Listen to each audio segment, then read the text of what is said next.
4 kishidan hech qachon arazlamang.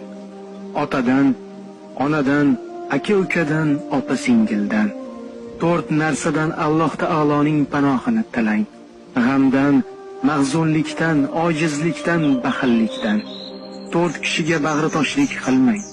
Yetimga, miskinga, faqirga, bemorga. 4 narsani taqinchoq kabi taqib oling.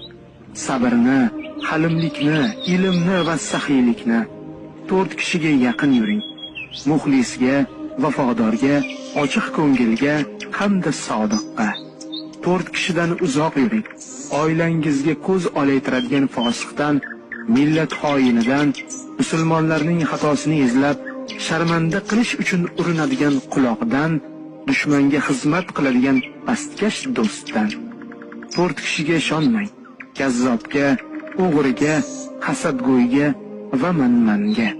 4 kishidan mehringizni daryoq tutmang. Juftlaringizdan, farzandlaringizdan, oilangizdan, sodiq do'stlaringizdan 4 narsani kamaytiring. Yeyishni, uxlashni, dangasalikni, kalomni. 4 narsadan hech qachon aloqangizni uzmang.